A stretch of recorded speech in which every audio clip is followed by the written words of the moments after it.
Hello' friends, আশা কৰোঁ আপোনালোক সকলো ভালে আছে। ব্ৰত বুলি ক'লে আচলতে বিভিন্ন প্ৰকাৰৰ ৰেচিপি আৰু সুন্দৰ ৰেচিপি শ্বেয়াৰ কৰিব পাৰি। যিহেতু নৱৰাত্ৰি চলি আছে, গতিকে ব্ৰতৰ নহ'লে নৱৰাত্ৰিৰ ৰেচিপি এটা আপোনালোকৰ লগত শ্বেয়াৰ কৰিম বুলি ভাবিছোঁ। খুব কম বস্তুৱে আচলতে বনাব পাৰি আৰু ইজি ৰেচিপি বুলি ক'ব পাৰি।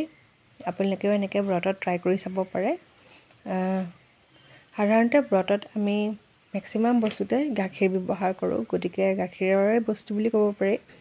আৰু কেনেকৈনো প্ৰস্তুত কৰিছোঁ আপোনালোকে ইতিমধ্যে ধৰিব পাৰিছেই। খুব আচলতে খাবলৈও সোৱাদময় হৈছিলে। যিমানে আচলতে গাখীৰখিনি পগোৱা হৈছিলে, সিমানে আচলতে খাবলৈ ভাল হ'ব আৰু আচলতে অলপ ঘন কৰিলে খাবলৈও ভাল হয় আৰু সোৱাদটোও অন্য ৰকম হয়। এনেকৈ আজি প্ৰস্তুত কৰিলোঁ। মোৰ যদি ভিডিঅ'ছবিলাক আপোনালোকৰ ভাল লাগিছে, কমেণ্ট ছেকশ্যনত জনাবলৈ নাপাহৰিব। আৰু আপোনালোকে নৱৰাত্ৰি বুলি ক'লে আচলতে কি কি ঘৰত বনায়, সেইটো মোক কমেণ্ট ছেকশ্যনত জনাবচোন। এতিয়া মোৰ প্ৰায় বনোৱাই হৈ গৈছে।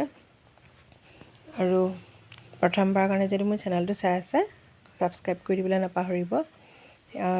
আৰু ঘিউ অকণমান দিয়া হৈছিলে, অলপ ঘি গলাই লৈছোঁ। শেষতহে কিন্তু ঘি দিয়া হৈছিলে, আগতে গাখীৰতে পগাই ল'লোঁ।